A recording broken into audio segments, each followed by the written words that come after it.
Bonjour à tous, bonjour à toutes. Je me présente, je m'appelle Eugénie Jamet, je suis thérapeute énergéticienne, hypnothérapeute et je suis aussi facilitatrice certifiée Access Consciousness et aussi facilitatrice de la classe Parler aux entités. Aujourd'hui, j'avais envie de vous parler d'une expérience qui m'est arrivée il y a à peu près une semaine. J'étais dans ma maison de campagne dans les Landes. J'étais toute seule dans la maison, presque toute seule. Je me suis couchée la veille de la classe que j'allais animer le lendemain matin à Parler aux entités. Et impossible de m'endormir. Alors pour information, ça fait la 4e année que j'anime cette classe et franchement, ça m'est jamais arrivé de pas du tout m'endormir. Je sais assez bien maintenant, avec l'expérience, déblayer, parler aux entités, trouver... Voilà. Mais là, vraiment impossible de m'endormir. Et j'étais dans cette espèce d'excitation, énervement, un rythme cardiaque assez... trop élevé. Je ne pouvais pas m'endormir, comme si j'avais bu 10 cafés, quoi. Et moi qui ne bois pas de café, c'était assez étonnant. Et puis, je ne me suis pas endormie avant 5h du matin. Et j'ai fini par me dire, de toute façon, on verra bien demain. Je savais très très bien que c'était lié à la classe que j'allais faire, mais je pensais que c'était lié au lieu. Je pensais que c'était... j'avais pas compris que... Voilà, on se juge sur ce qu'on a... Voilà, ce qu'on n'a pas fait ou ce qu'on a fait... Et donc, j'ai laissé les choses aller et puis j'ai fini par m'endormir à 5h du matin pour finalement démarrer ma classe vers 10h le lendemain. Et bizarrement, au réveil, j'étais pas fatiguée. Bon, ça, c'est des choses qui arrivent. Quand on a démarré la classe, on s'est présenté évidemment avec la participante qui était concernée par cette problématique. Et en fait, j'ai senti qu'il y avait beaucoup d'activités autour d'elle et que ça avait un lien avec le fait que j'avais pas dormi. Je ne savais pas du tout pourquoi, mais je commençais à lui poser des questions en disant voilà, il y a des personnes autour de toi aujourd'hui là qui sont là, qui sont impatientes, comme moi j'avais cette espèce d'impatience et vous voyez d'impossibilité d'attendre, ok. Et là l'information est tombée. Il s'agissait en fait d'une personne en premier lieu qui en fait était morte dans un accident de voiture au début, à la fin de son adolescence. C'était son ancien petit ami. Et cette personne est morte avec plusieurs autres personnes dans une voiture, dans un accident de voiture. Évidemment, laissant endeuiller toute une famille, plusieurs familles. Et très certainement sous l'effet de drogue, d'alcool. Donc, accident, alcool. Et là, tout d'un coup, l'information a commencé à tomber. Et là, je me suis dit, ok, deux traces énergétiques de taille.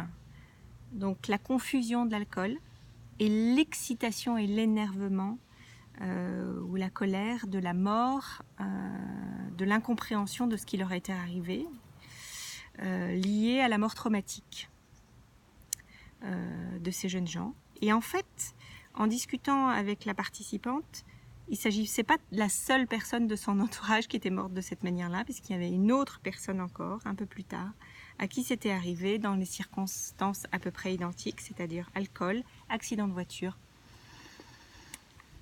Et là, j'ai compris qu'en fait, tout cet énervement que j'avais ressenti, c'était en fait l'énervement de ces personnes qui n'attendaient qu'une chose, c'est de pouvoir être, je dirais, libérées de cette emprise énergétique des drogues, enfin, je veux dire de l'alcool, mais aussi du traumatisme de leur mort. Elles ne savaient pas vraiment qu'elles étaient mortes. Elles savaient juste que plus rien ne se passait normalement et elles étaient dans une grande confusion. Est-ce que vous connaissez un peu les ados ? Ben voilà, j'avais en fait des ados autour de moi, très énervés, sous l'emprise d'alcool. Et ben ça vous laisse pas dormir.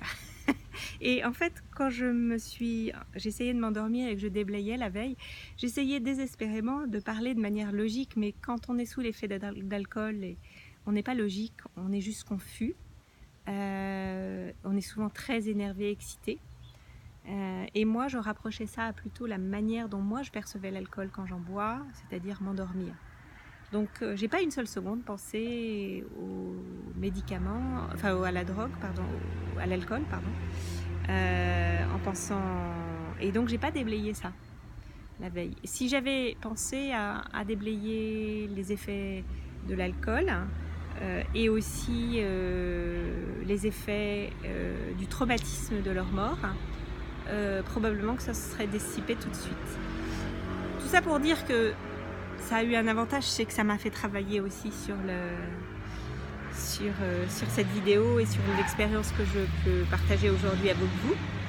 Et que c'est toujours très intéressant quand vous n'arrivez pas à déblayer quelque chose, de penser aux drogues et aux médicaments qui peuvent laisser en fait l'énergie des personnes qui sont mortes dans une confusion particulièrement intense, et aussi l'effet du traumatisme de leur mort qui peut les laisser voilà, avec une espèce de, je dirais là, une colère non apaisée, quoi. Sûrement une culpabilité aussi très grande d'être morte de cette manière-là. Notamment pour les familles qui laissaient endeuiller de la perte de leurs enfants. Voilà. Tout ça pour vous raconter que la communication avec les entités n'est pas toujours très claire parce que les entités elles-mêmes ne le sont pas forcément. Et ce n'est pas nous qui posons un problème, mais c'est souvent l'énergie que nous avons en face de nous quand nous faisons les déblayages entre guillemets classiques qui n'est pas claire. La confusion, le plus souvent quand il y a vraiment une confusion, ça vient souvent des entités elles-mêmes. Et en ce qui me concerne, même après maintenant la 4e année que je facilite cette classe, il m'arrive de ne pas percevoir immédiatement ce qui se passe. Surtout que moi je suis pas clairaudiente, j'entends pas des voix. Donc il faut toujours que je pose des questions pour arriver à éclaircir ce qui se passait. Et là en l'occurrence, comme c'était confus, c'était confus aussi pour moi dans le message que je recevais. Voilà, écoutez, j'espère que mon témoignage vous servira et si vous n'avez pas suivi cette classe, je vous conseille vivement de chercher un facilitateur qui peut vous faciliter parce que ça vous donne énormément d'outils et beaucoup d'aisance et de joie aussi de rentrer en communication avec légèreté avec les entités. Voilà, à bientôt!